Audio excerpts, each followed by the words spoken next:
Can counting change your life? I was so broke recently that I was counting change. I have my penny rolls here, and I was driving around with a bag full of change. That got me thinking. I've been collecting coins since I was a kid. What's going on? Cheers. I've got myself some chai. I came up with a cheap way to make my own favorite drink, which would be a chai latte. Pretty much, it's just black tea, a little bit of cinnamon and vanilla and sugar and cream.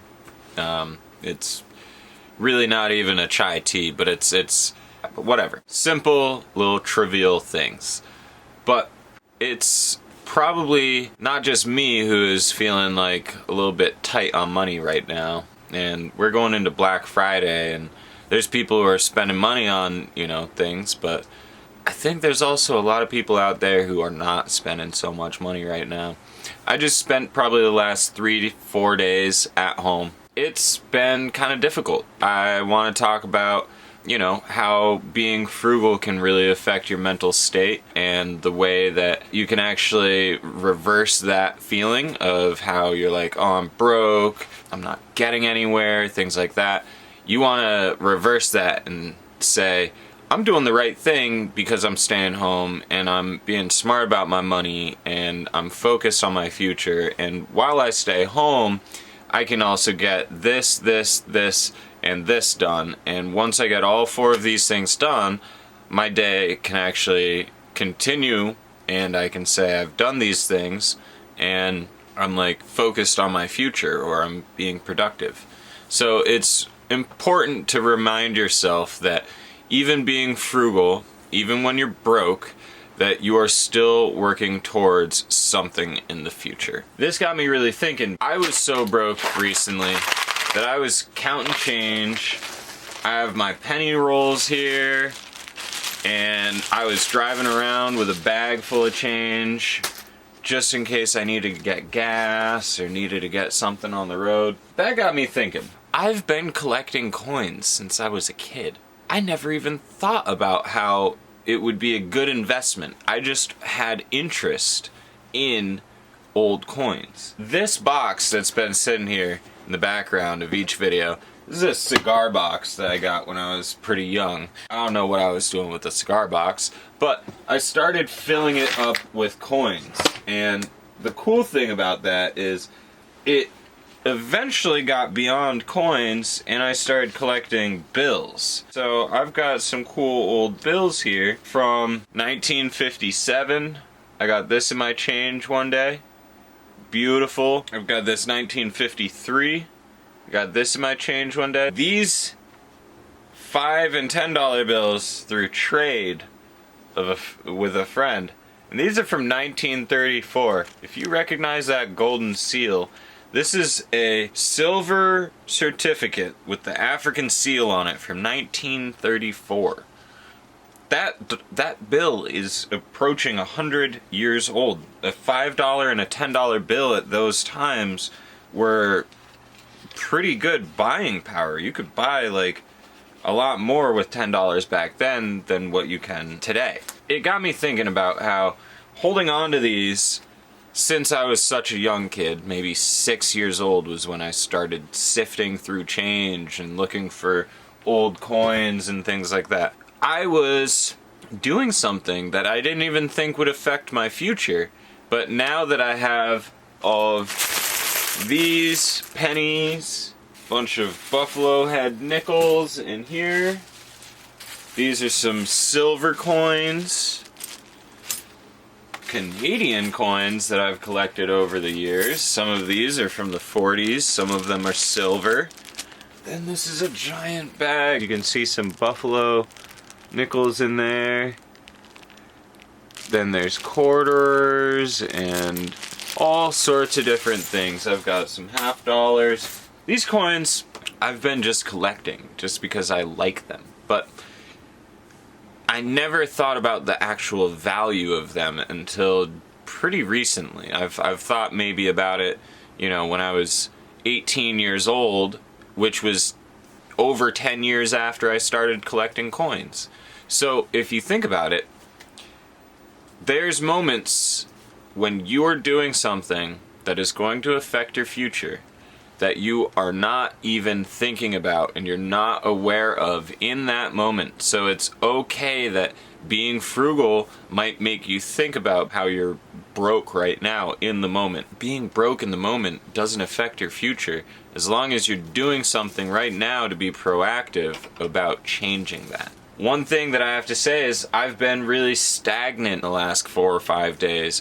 I haven't gotten anything done. I said I was going to make a video. It's been like almost 2 weeks now since my last video. And that's not entirely all my fault. I've had some issues with my internet where I go to upload a video and then it crashes and stops uploading. And so as soon as something stops uploading, you get kind of discouraged, especially if it's the third or fourth or fifth time. If you are having troubles like that and you feel like you're just hitting your head on a wall, keep trying.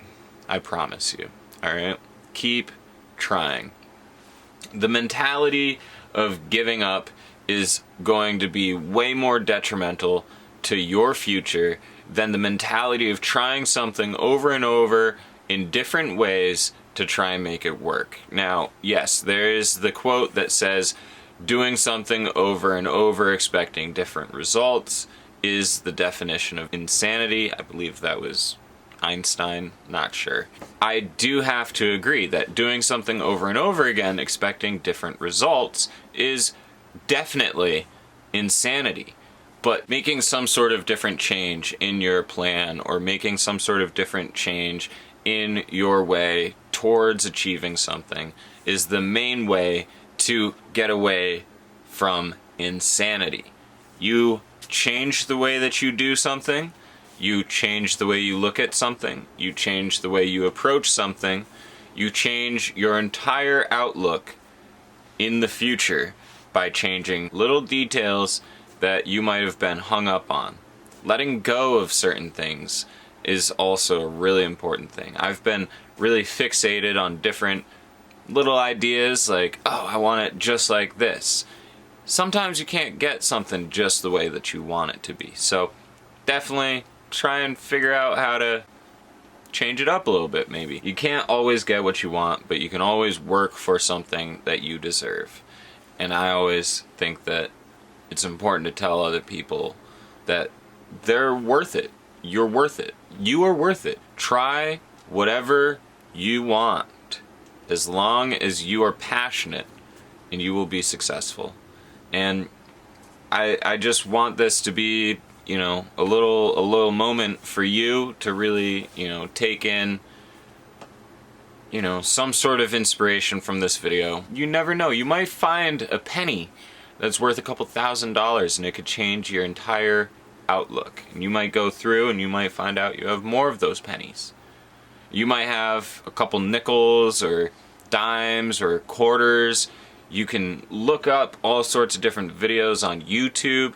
It's something I didn't even know about when I was a kid, when I was first starting, is there's a huge niche in people who go through rolls of coins and they seek out rares and they look for different coins like nickels from the 70s that might have been a misprint, or there might have been some sort of double die, which is where they strike a thing twice. Hard to tell because you might just be like using it for change and so you just toss it out. But some of these nickels could be worth thousands of dollars or dimes or pennies even. Those are free lottery tickets. Like, there's star notes for different bills. Half of the people that I talk to, they don't even know what a star note is.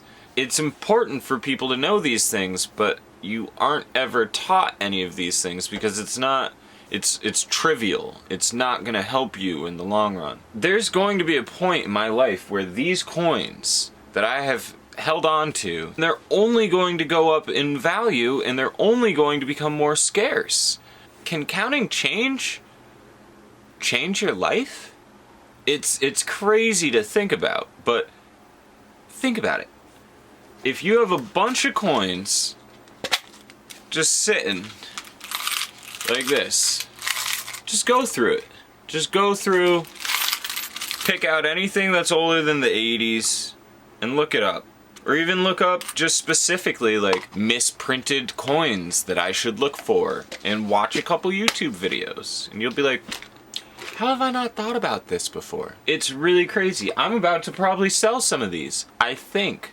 But should I? Because I'm 26. If I hold on to these until I'm 70, this could be my entire retirement fund.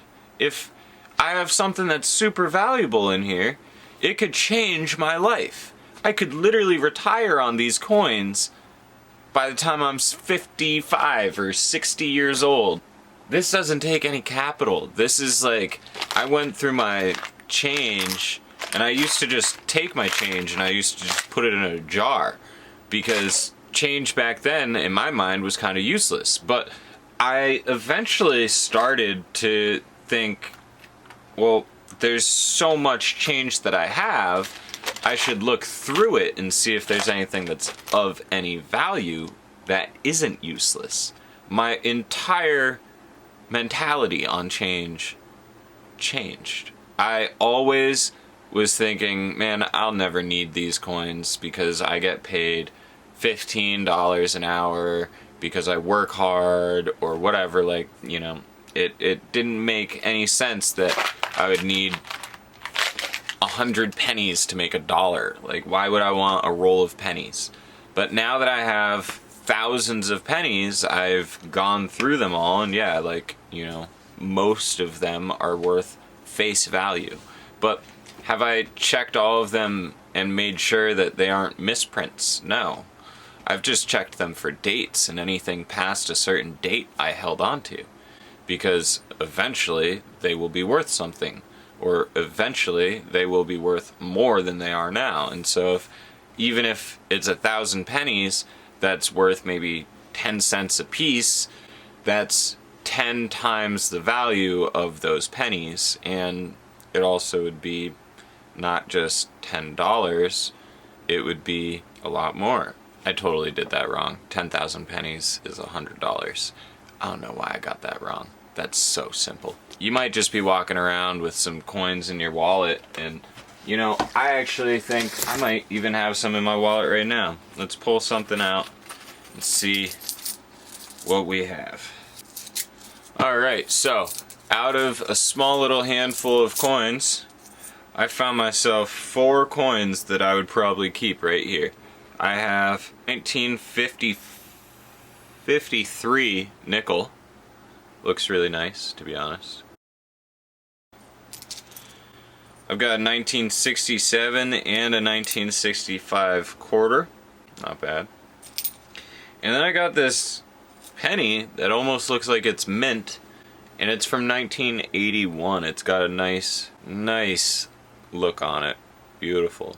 So it's important to look through your change. This is really a video that I didn't really think I was going to make, but now that I'm thinking about it, it's probably good that I made it, because there's probably a lot of people who are counting change right now, and if I can save you a couple $100s in the future by not spending a single quarter or dime that might be of value in the future, I might be helping you out. And I really hope I am, because I know that when I was a kid, I didn't think I was helping myself out for the future when I started collecting coins. But I think I might actually start making some videos about these coins because of their really cool stories. And I never really considered being something that would be super interesting to anyone, but then there's coins like this that I found when I was about 8 years old.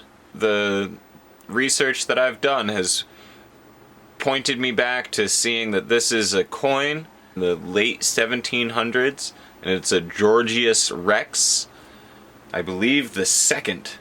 Georgius Rex the second. It's like, it could be worth $1,000 even though it's in such rough shape. I can still see parts of the words, you can see his face. On the back, it's even more worn. It's pretty cool. You can see the rough figure of a lady with a torch or something like that in her hand. And you just never know when something like this might pop up and you're just walking around and you see something on the ground, or you're sifting through your change, or you get something back from, you know, the cashier, and you look down and you say, wow, that looks different. I might keep that. It's important to try and find things in your life that you might not even be really focused on. It's not something that you're super interested in, but it can help you out, because over time, I can bet you this coin that's probably 220 years old is going to get more valuable, even if I'm just touching it like this, and people are probably going to tell me that I should have it in some sort of container. They're not wrong. They're not wrong. But that is just about it for today's video. I want to thank you if you watched all the way to the end. I want to say, please subscribe. There's a pretty interesting thing on YouTube that I can see, like, how many people are subscribed, and it's like 90% of the people who are watching are not subscribed. So that's a kind of overwhelming statistic, which is fine. I don't care. As long as people are seeing this video, I'm happy, because I want to be able to help other people out. But if you want to see more future content from me, then you should subscribe, and also tell your friends about me. Send them this video. Maybe someone you know is currently counting change, and you're like, you need to hear this guy because he's got a great idea. Send it to him, you know? I mean, it only helps them and it only helps me. And maybe it helps you too, because your friend is like, hey, they thought about me, and then they like you more. So yeah, we can just like have this cool symbiotic relationship. I make a video, you watch it and send it to a friend because you care about them, and then they care about you more because you care about them. That's how the world works. It's a good thing. Yeah. So like the video, comment, subscribe, come back for other content in the future. Alright, hopefully this helped you out. Take it easy. Peace. Make sure to check out the links in the description. I have all of my affiliate links below, covering all of the different items that I use in my videos and the services that I use on my website, including Printful. By using these links, it helps out the channel a lot, so please go ahead, check them out in the description below.